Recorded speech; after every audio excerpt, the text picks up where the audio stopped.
This is International Arrivals. Welcome.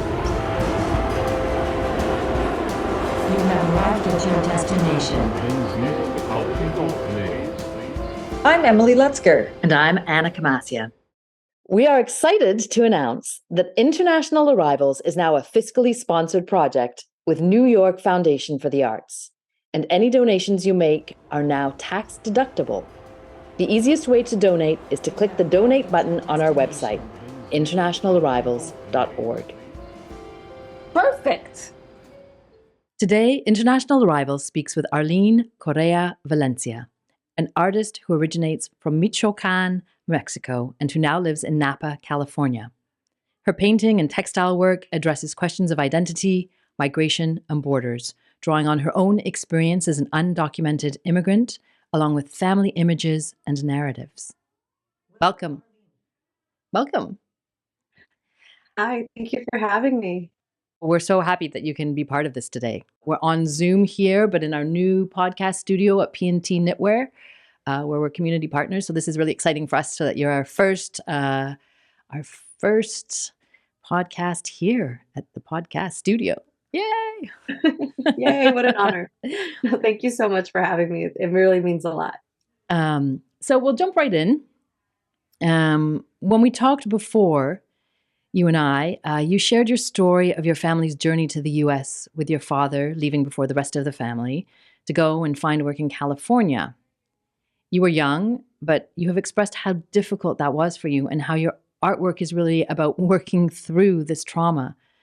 And so I wondered if you could elaborate a little bit for our listeners about this journey, why your father decided to leave Mexico, and how that event has informed your work. And those are big questions, I know.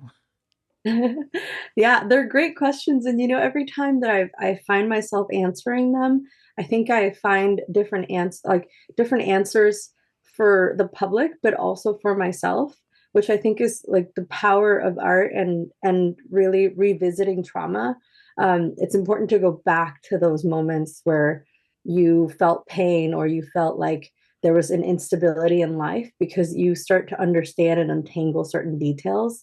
As you know, most of my work is in textiles, and I very much am the person who has like 1,000 threads all tangled together. And when I need that one red color, I am there for 3 hours, like picking it out, Right. And that's sort of what my practice feels like in theory, is going back to this giant ball of thread and trying to pick out these colors and to understand their vibrancy or their opaqueness, and how that is playing a role in the rest of my life. And so I always go back to this moment of when my father left. And I think even at a very young age, I was interested in understanding why we were in this country. I think that, as a simple question in itself, is really interesting, like how we all end up here and why we are here. Right. We're a very diverse country, and in California, we have so many people from so many different places. And I don't know about you guys, but even when I'm driving or when I'm in the subway, I'm like, where are all these people going? Like, why are they here? Like, you can just look across the street and be like, where is that stranger going? And I always had that in my head, like, why am I here? And I remember really young, I asked my dad, like, why did you decide to bring us to the US? And the superficial answer, and I think I've found this with even a lot of my other extended family members and friends that I ask why they came to the US, is always, the answer is always like a capitalist answer, right? There's like, oh, I wanted a house, or I wanted a car, or I wanted a better life. And that to me never seemed like the truth. I think we all want these things, right? We all want opportunity. We all want success, whatever that looks like for each of us. But it felt to me that there was a deeper truth that we weren't even capable of untangling for ourselves. And so for me, my journey really starts in like wanting to explore how the conditions around our social and political life led us to believe that we migrated because we wanted to, rather than being forced into migration. And so, while I think the answer is my dad, and my dad will say this, he said, I wanted to make sure that you had all of the opportunities to succeed and to have an education. All the things I didn't have, I wanted to give those to you. But the reality of, or the real answer behind that, is that the economic system in our hometown and the policy in our hometown was never set up for us to thrive or survive there. And so it's almost like pushing someone into a corner until the very last thing that's left is you having to escape that, right? And so I think unconsciously, my father never had a choice. There was never a choice. It was the only exit out. I also come from a very small mountain town in the Sierra. It's Arteaga, Michoacan. And so we're very far away from any big city. It's about 5 to 6 hours, depending on the route. And this is like current day when there's like highways, and way back 20 something years ago, there was no highways. And so you're just talking about like dirt roads, and you're moving through cartel towns, and it's very extremely violent, even to this day. It's controlled by the cartel. And so, you add all of these things: poverty, lack of resources, and of course the people are getting pushed out. And so that answer is really difficult for me to like untangle, because it just feels so much more complex. And obviously, once we get into like the whole policy of it, we can't ignore that the US has had such a heavy hand in the shaping of our countries in Latin America, and inevitably is the reason why so many people are migrating. Absolutely. And I think that you really talk about this idea of threads. And I think, not only is that a nice metaphor for your work, which is textile work, but also that it's not a simple answer. It's not a simple answer about why someone leaves a place. It's, as you say, it's tied into nationhood, it's tied into economics, it's tied into belief, belief in the idea of progress, or, as you say, capitalist ideas. And I think that, I think this idea of a ball of thread is a really interesting way of kind of working through all of those layers. Yeah, and you know what's crazy? I wish I had a little ball to show you, but right now, but I feel like sometimes I want to color so bad, and I'm not willing to do all the work, so I snip part of it off, and I'm like, okay, I'll use this much until I need more, and then I'll come back to this ball and try to untangle a little bit more and use a little bit more. And so it really feels like the reality of it is that maybe there's never an endpoint, right? You never pull out that entire color, and there's never a result that comes Right. from that. There's really, I also feel like really, this is sad, but I feel like there's no satisfaction from it either, because even if we get to the notion of understanding the root of migration and how migration has been shaped by this larger political conversation, it's not satisfying in any way, right? Like, migration is still happening. Caravans of Latin Americans are still moving through Latin America up to the border, and having that like thread entirely pulled out is not the answer, because you're still left with this other pile of mess, that we have to face. And even your own personal thread wasn't constant, right? Your father came first, and then the rest of you joined. Can you just tell us a little bit about the logistics of how that happened? Yeah, and oh, actually, you know what? I will recommend this great book. It's titled "Girlhood in the Borderlands" by Lilia Soto, and it's actually an incredible book that helped me understand so much about my family history. And so, in this book, she explores the relationship between young women that migrated from Michoacan to Napa, and obviously, Napa Valley is and survives so much on undocumented labor because of the wine industry. And so she explores in great detail, and probably much better than I can explain it or summarize it, how migration happens through family, and how migration is normally led through men. And she goes back into history to explain the Bracero program, and how the border regimen changing forced parents and males to make decisions on their family. And so when I read that book, I felt that I really understood my father in this larger context. My father had been migrating to the US since he was very young. And there was a point in his life where he was able to apply for citizenship because he was here in the early 80s or something like that. My dad shares about how when this opportunity was presented to him, he decided that he never wanted to live in the US. And so he went back home and was like, I don't need this. I'll never need it. And, fast forward 10 years later, he had us and saw himself put in this corner and had no choice but to come to the US to be able to feed my family and I. And that's when he left us. And then he had to make the decision of whether he was coming back home or he was bringing us over. And so he actually left my mother pregnant. My brother, my sister and I were all in Michoacan up until 1996. My sister was born on December 15th, and then we migrated to the US in January. So my sister was about 30 something days old when she left the country.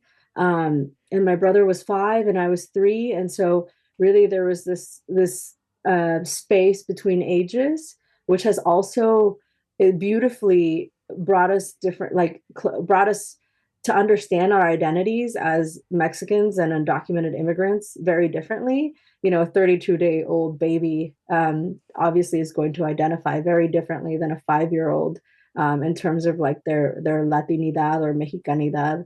So it's really interesting seeing that how that has shaped us Oh, as interesting. people. Yeah, Yeah. that's really interesting that like because of that, just that gap of a few years, how your perception of home or your perception of the journey or your perception of what like the absence of your father. I believe truly and deeply in my soul that my father and I met in another life. And the moment I saw him, and this is why you see so many fathers and daughters in my work, but Right. I know that the moment that I saw my father, I was in love and I felt in love again.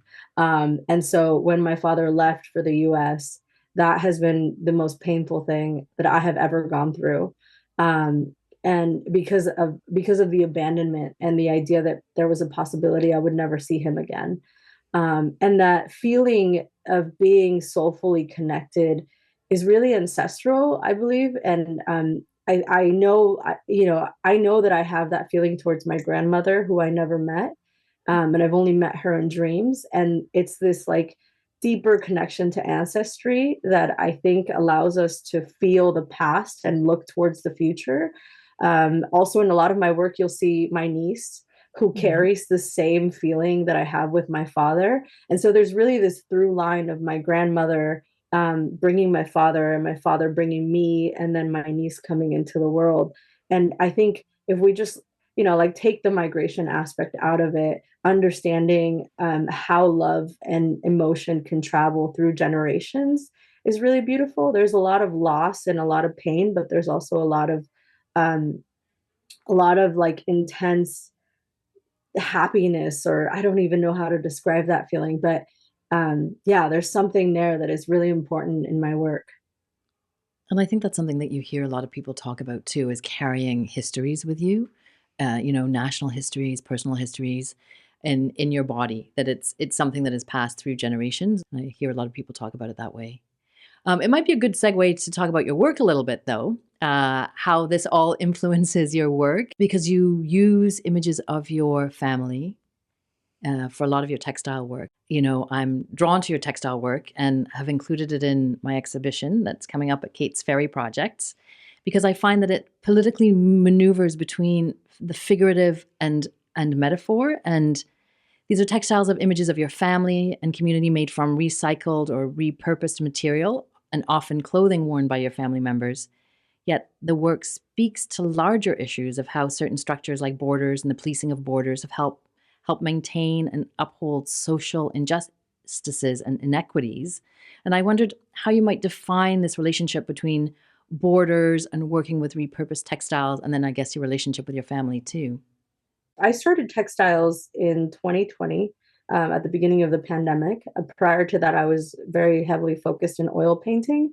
Um, and I think, if I was to analyze my history with art making, I was really reaching for something that was never a part of my cultural language.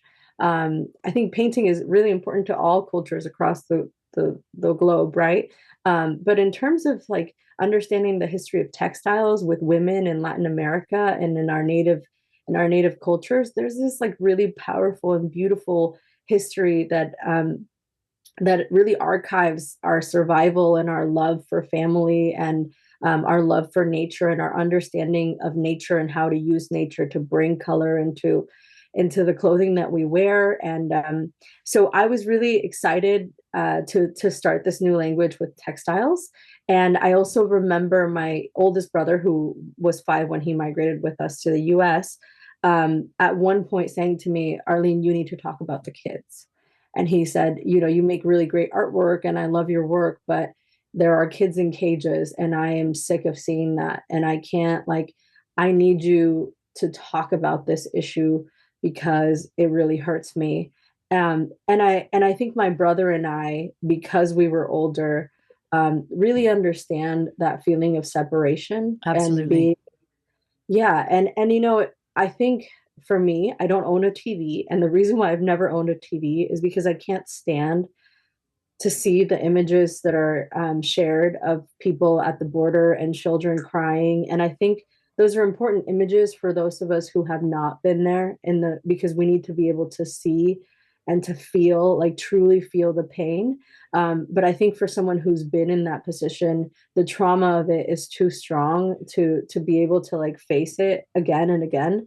And I thought to myself that I could never answer the question of why my father left us and how he could jeopardize our lives. Um, I've tried asking him one time before. I said, Dad, how did you do it? How did you have the strength to put us in a situation that could have been our last breath? You didn't know the outcome there. It wasn't a plane ticket on Alaska or, Right. it wasn't. And so there was no guarantee of life. And how could you do that to a 32-day-old baby and a 5-year-old? And I remember his face tearing up, and I knew that I had to stop there and that I didn't need an answer. And so I always imagined that this answer would come to me when I had kids, but unfortunately I'm not capable of having children. And so I thought, well, I can't make work about the children because I don't understand that feeling of loving someone, or I've never held a child of my own. So I just can't touch that subject. And to me, I feel like my best work comes from the truth, right? These true emotions. I can't pretend to make work that I have not lived or that I have not experienced. And I was really fortunate that my youngest sister had a baby girl in 2019. And my niece, even though she's not my daughter, she calls me Tia Mami. So I'm a stand-in for mom. And I remember the moment that I held her. I was very fortunate to be in the delivery room, and I saw her come to life and take her first breath. And I saw everything. I saw my grandmother, I saw my father, I saw all of our history, and I saw the future. And I in that moment, I knew the answer that I was looking for. And I thought to myself, I understand how Dad did this. I know why Dad did this, because I would do anything in the world for this child, even if it meant that it could be the end, right? I thought, this is it. This is the love. This is what people feel. This is the answer to why people leave, to why they never see their families again. And so when Eileen was born, I literally held her, loved her, and I was like, I got to go to the studio. I have to go. I know what I have to do. And the other part of the coming together of this work was that as a person, I've always been very not unapologetic, but definitely willing to put myself on the edge of what is safe and what is not, right? And in 2017, I had officially come out as undocumented publicly, which was something that, as in an undocumented community, is not encouraged because of our safety, right? So being undocumented means that you have to protect yourself at all costs. And I was very ashamed of my identity, and that was also very crippling. And I was always afraid to make artwork about it because I thought that there are very real consequences for people that make work about their status, right? And so there was always this line of how much can I speak about my status without actually hurting myself or my family? And so that has always been an interesting line for me, right? Obviously I talk a lot about my family, and people clearly know who they are, but I want to be the face of it. I want to take the consequences for all of that because I never want to jeopardize them. Of course And so not. in many ways, it's okay for me to like, and I'm no longer undocumented, which I'm really grateful for, as of last year. And so when this work really came together, it was about using a line and thinking about the idea of a border, to create this notion of love and suffering and visibility and invisibility, you all while using their portrait but removing their identity. And I hope that makes sense. It So it was totally makes sense. Especially when you see your work and it's like this push-pull constantly in your work. Like it's about love, but it's also about separation. And you see it whether it's, you've cut the image in half with the different color backgrounds, or you have these images of people holding children close, and it's push-pull, I feel like, between the past and the future. All of that you just talked about is really evident in your work, where you see these collages almost. I think of them as collages. I know you talk about them as paintings, but I really think about them as these collages, because you also, we haven't talked about where the material comes from for these. right. Yeah. Yeah, and that was another part that so I think all these things just like beautifully came together for me, with the birth of my niece and the pandemic being an opportunity to like really sit at home and think about the power of textiles and how textiles are so different than painting, not only in like the makeup of their like material, but also in the way that they're carrying energies, right?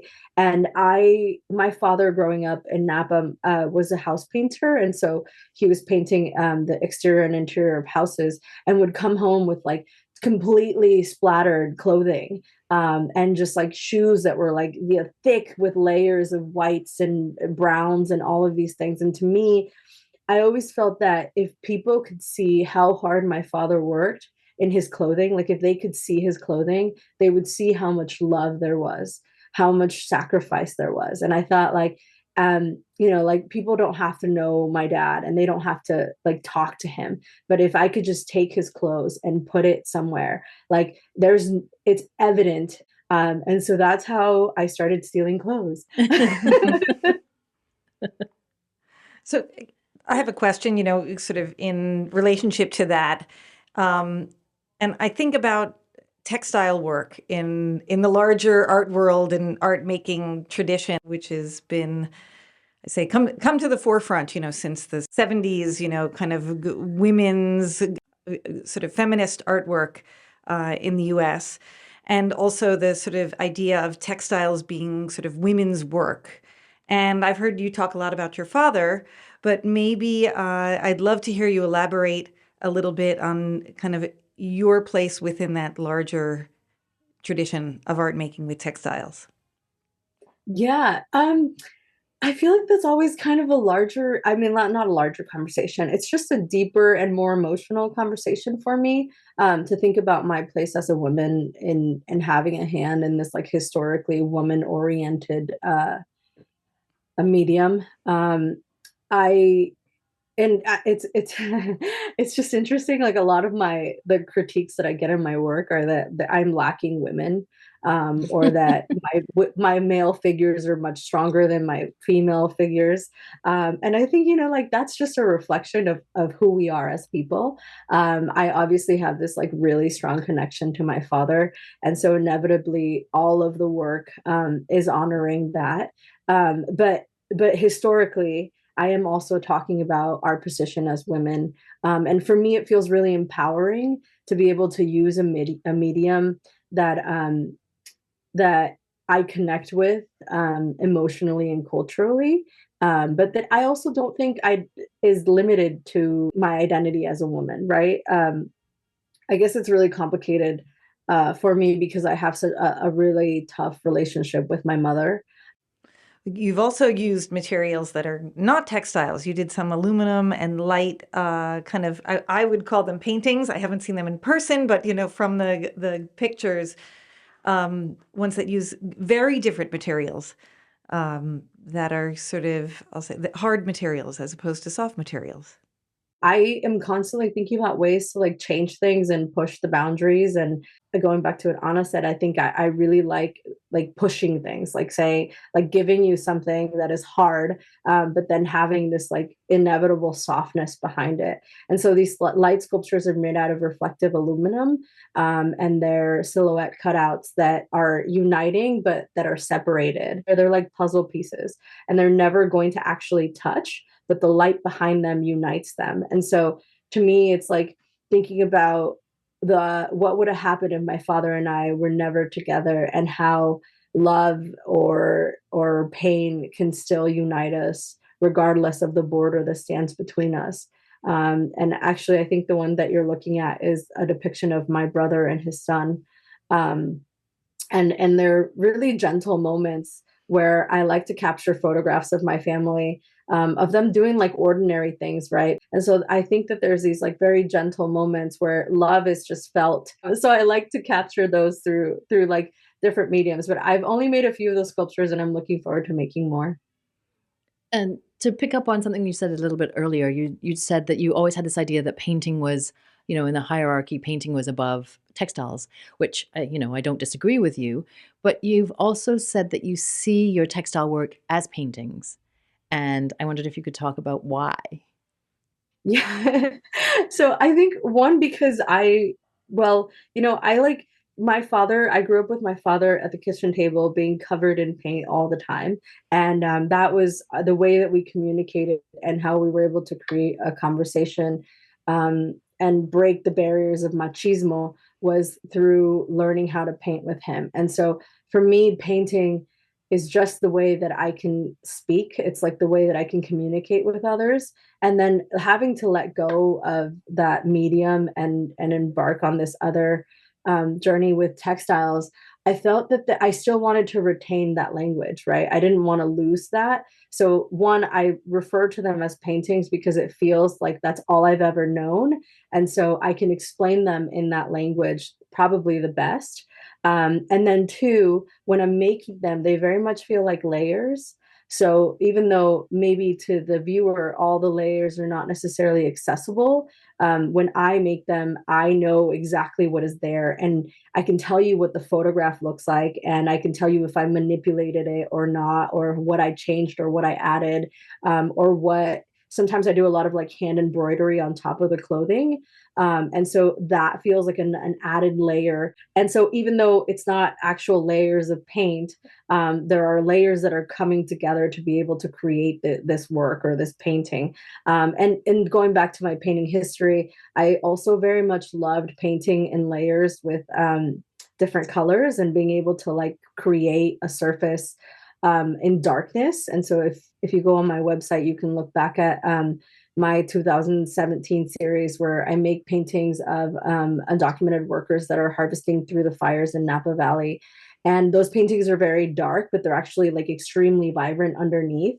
And then I created these layers of reds and blues to like really bring in the darkness. And so the textile works very much feel that way. It feels like there's this darkness and this light when they're created. And so to me, they're not separate from a painting at all.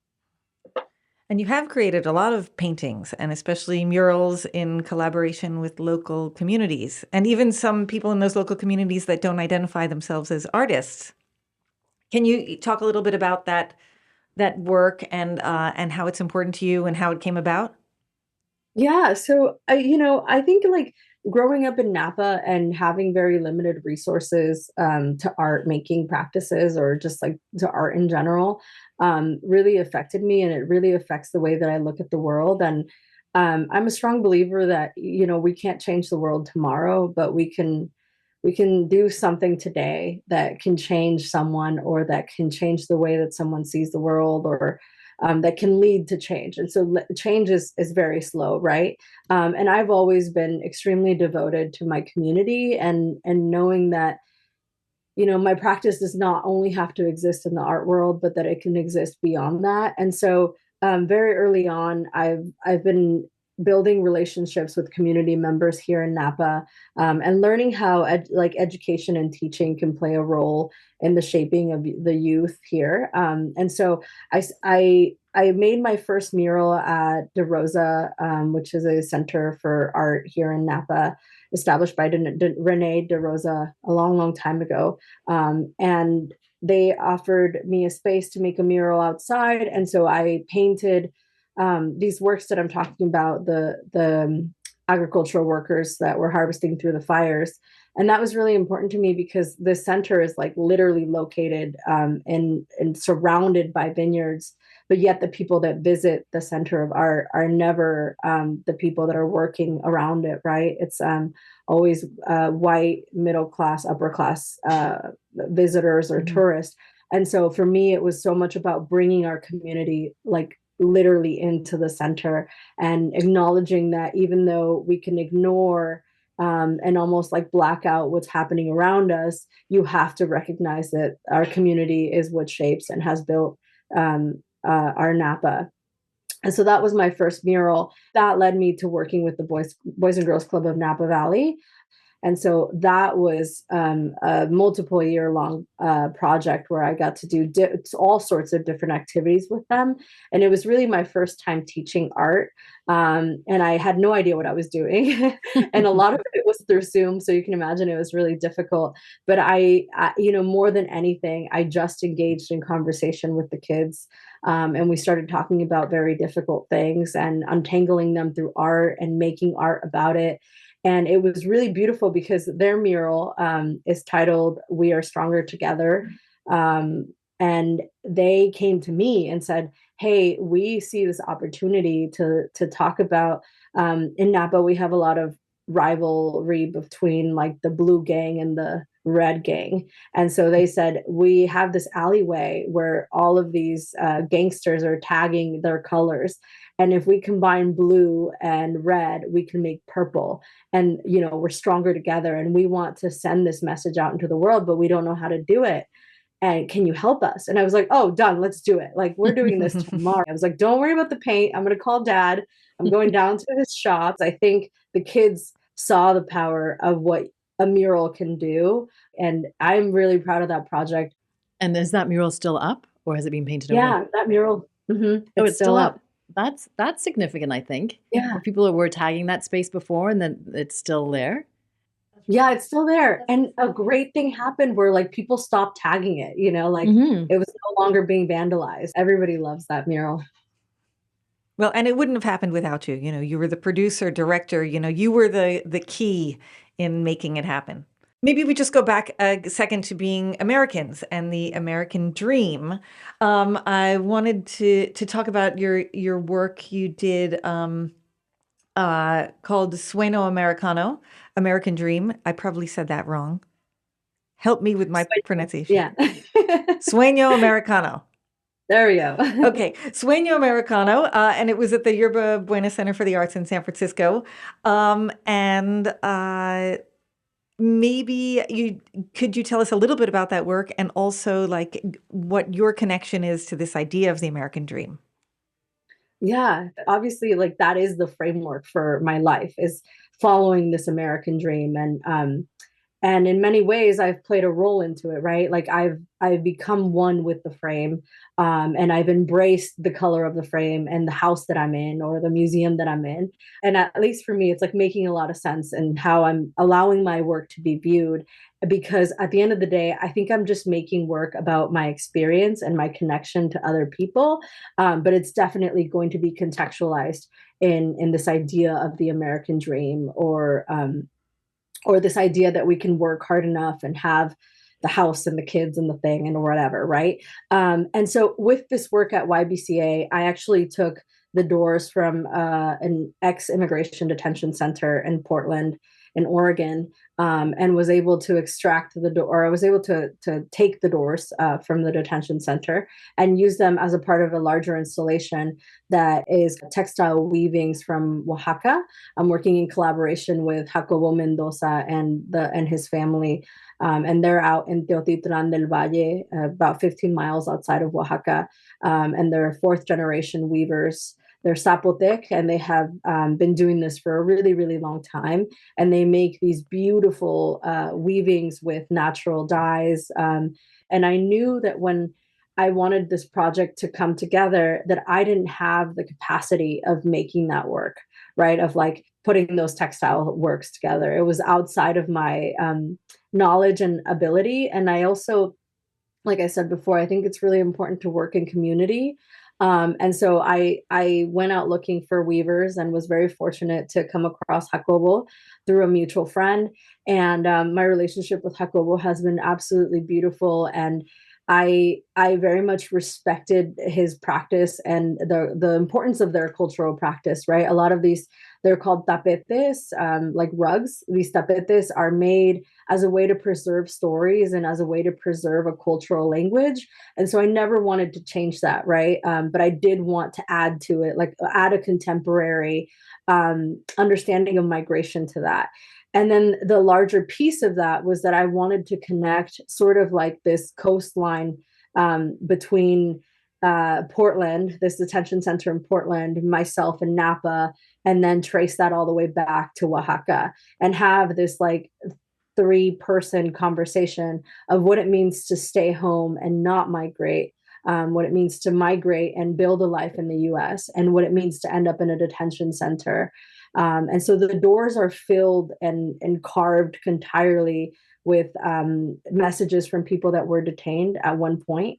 And so we extract those messages, and then I make a design, a very simple design, and then I send that on WhatsApp to Jacobo, and he begins this textile piece. And I've removed myself from the creative decisions in terms of color or size or anything like that. And so I really allow him and his family to do what they know how to do, right? And then so I got about 6 or 8 textiles back from them, and I put them together in an installation with the doors so that we really have a space to like not just recreate a detention center, but to sit with the doors and to understand what it means to leave this last message and what it means to want to be seen or recognized as a person, right? And not as a migrant, not as an undocumented person or whatever, but really just as a human being. And so these textiles add another layer of bringing it back to our cultural practices, and understanding that we can take these tiny little moments away, and really like focus on what that message means for us. It's really struck me this time talking to you of how these metaphors for making with cloth, weaving, sewing, unraveling, stitching, mending, like all of these metaphors seem to work not only for textiles, in which your work is predominantly textile work, but how they also stand in for metaphors of you connecting communities, for your own life of stitching kind of your past and your present, Mexico and America. And so I think it's really struck me this time of how all of that is really about activities of care, I guess, of like mending and stitching and weaving. And when we talk to other artists, there are metaphors like of rooting and growing and trees and gardens. And so that becomes their kind of metaphor. But I really feel for you that it's all about the textiles, both literally and metaphorically, in the way that you talk about it. Yeah. When I don't talk about this often, and I'm learning to talk about, because it's very obvious that that's important to me, right? And sometimes I'm open about it, and sometimes I don't even broach the subject. But during 2019, I unfortunately had to undergo a double mastectomy and reconstruction, and so that inevitably has played a huge role in how I see weaving and how I see reconstructing stories.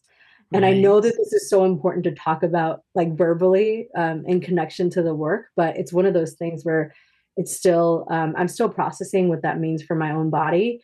But I more than anything was really interested in reconstruction of bodies, and how, you mentioned that to you, they're collages, right?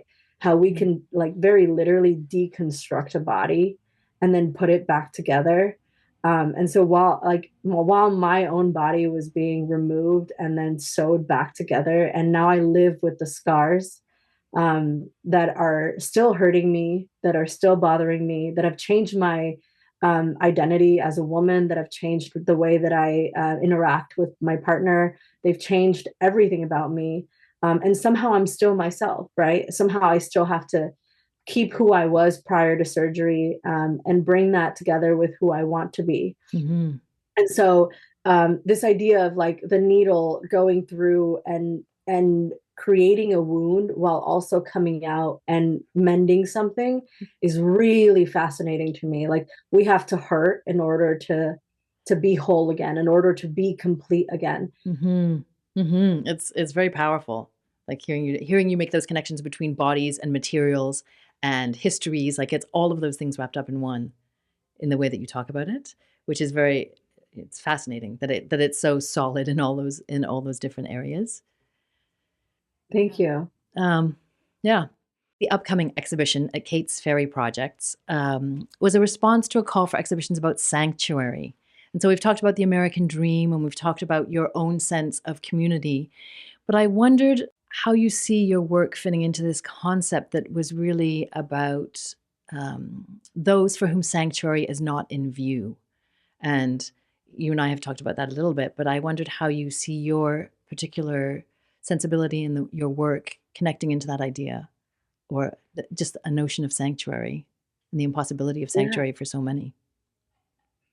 Yeah. And you know what? Thank you so much for including me in this exhibition. So often I've thought about what sanctuary truly means and who it's serving, like who is benefiting from the word sanctuary. Um, and I mean, I think even before we had sanctuary cities, or sanctuary states, I was curious in terms of my understanding as an undocumented person of what safety means, because that's what I when I hear sanctuary, I feel like what we're really saying is safety and protection. True. And Right. care. Yep. Yes. Safe And places. care. Yep. Yeah. Yeah, exactly. And I personally, when I was undocumented, never felt that I was ever safe anywhere, like not even in my own home. Mm. And this got even more complex and complicated when I started to understand, excuse me, that I wasn't even safe in my own body. And so my double mastectomy and reconstruction was because I am BRCA1 positive, which means my body doesn't fight cancer. And so I have a long history of breast cancer and breast cancer deaths in my family. And unfortunately, I had tumors that I had to have removed. And thankfully, it was not a big deal, but the percentage of, or the chances of me surviving past 30 were very, very low. And so when I came to the realization that one, the society around me could not protect me from deportation or from being separated from my family again, but then also my body was actively fighting against me. It was almost like this extreme religious moment where I was like, well, we have to be more than our bodies, and we have to be more than this idea of home. Like, I don't know what y'all believe in, but I believe that we have to be more. Like, I can't just be this body, because this body does not accept me and it does not embrace me, and I'm fighting against it every single day. And I know that what is in here, or what is communicating these ideas of love and pain and this history of trauma, is more than just the body. It has to be. Like, for me, it has to be, because if it's not, then I don't know what I'm doing here. Yeah. And so this idea of sanctuary was never really for me. I think that the language around sanctuary was created so that other people felt good about what they were doing in relationship to me, right? So that like politicians and the community could say, well, we support immigrants, and so we're a sanctuary city. But that meant nothing to me, because I've lived 30 years fearing that I am going to open the door and a border patrol agent's going to rip my dad out of my house. And we lived in a way where like there's two doors, and you don't answer the door ever if you don't know who's at the door, and you don't like that. We have created a way of living where sanctuary means absolutely nothing to us. And even if it's promised to us, we're reluctant to accept it, because we know that there is a larger agenda that was never meant for us. And so I think a lot of the work is created in that language, right? And knowing that, I think one of the works that's going to the exhibition is created in a Black cloth. And it's really existing in all of this color and all of these ideas that it looks like darkness, right? And it can be darkness, but black is the combination of all the colors. So everything else is in there. And it doesn't matter where you are, right? It doesn't matter if you're in a sanctuary city or not. The only thing that you have is the relationship to yourself and to your children, or to your father and your mother. And that's where I think all of my thoughts come together in terms of understanding what it means to be safe and to be in one's body and to exist with the past and the present, in this moment of true connection to our ancestors and to our children and to the future, and how that's all wrapped around love and pain and sacrifice. Thank you. Thank you. Thank you so much for sharing so much with us, so much about your life and your work. It's been really fantastic to have you on our podcast. Yeah, it's great. And you have the show coming up at Kate's Ferry Projects in February here in New York. You're included in that show. What else is on the horizon for you? Yeah, so I think there is a group show at the Luminary in St. Louis that I'm also a part of. I'm going to be showing a larger pink textile there. So that's a much larger work where I'm painfully making these like caravans of people moving together, really thinking about what it means to move in community, and how that creates a different sense of sanctuary and safety. I've been really fascinated learning about how caravans are very much these connections of care and these moments of care where immigrants are forcing themselves to move together to protect themselves from these like external things, and to create community in this movement. And so I'm making these like larger pieces with tons and tons of people that are hurting my hands and my back, but it will be totally worth it. And then I also have a solo show coming up at the Bolinas Art Museum here in Bolinas, California, on the coast, near San Francisco. So I'm very much looking forward to that in the summer. And then I'm hoping to head back home to Mexico throughout the year. I dreamt this work, a very, very, very large textile, but I think I need to go out to Mexico and chase the train and document some things. And so I'm hoping to do that this year and to really focus on that portion of the research, to bring home together this new work. Great. That sounds like you have a great 2024 planned. Congratulations. I hope so. Well, excellent. Thank you so much for joining us today. This has been a wonderful conversation. If you want to know more about Areene Correa Valencia's work, you can visit correavalencia.com. That's CORREAVALENCIA.com. And we've been here recording at the P&T Knitwear podcast studio on the Lower East Side in New York. And we'd also like to thank Will Massasak for being our podcast producer on the International Arrivals podcast. And holding the exhibition that includes 2 works by Areene will be at Kate's Ferry Project, opening on February 2nd at 6 p.m. Thanks for listening. International Arrivals is a fiscally sponsored project of the New York Foundation for the Arts. Your tax-deductible donations make this podcast possible. Please support us at internationalarrivals.org. Please take a moment to hit the like button, rate us, and review the show. It makes a big difference in helping us reach more listeners. Welcome. You have arrived at your destination. Bem-vindo ao Ep11.